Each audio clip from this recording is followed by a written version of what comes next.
বাংলাদেশে ভিন্ন মতাবলম্বী ও বিরোধীদের সহ সকলের মত প্রকাশের স্বাধীনতা, শান্তিপূর্ণ সমাবেশের অধিকার সমুন্নত রাখার পাশাপাশি সুরক্ষার আহ্বান জানিয়েছে যুক্তরাষ্ট্র। 12 নভেম্বর মার্কিন পররাষ্ট্র দপ্তরের নিয়মিত সংবাদ সম্মেলনে এই আহ্বান জানান প্রধান উপমুখপাত্র বেদান্ত প্যাটেল। এ সময় আওয়ামী লীগের নেতাকর্মীদের রাজনৈতিক সমাবেশ করতে বাধা দেয়া এবং 184 বাংলাদেশি সাংবাদিকের গুরুত্বপূর্ণ অ্যাক্রেডিটেশন কার্ড বাতিল করা নিয়েও মন্তব্য করেছে ওয়াশিংটন।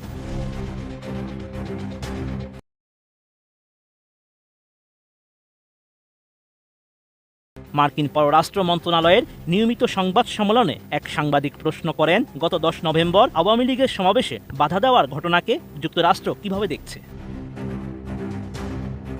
ওই প্রশ্নের জবাবে মার্কিন পররাষ্ট্র দপ্তরের প্রধান উপমুখপাত্র বলেন, ওয়াশিংটন ভিন্ন মতের ও বিরোধীদের সহ সকলের মত প্রকাশের স্বাধীনতা, শান্তিপূর্ণ সমাবেশের অধিকারকে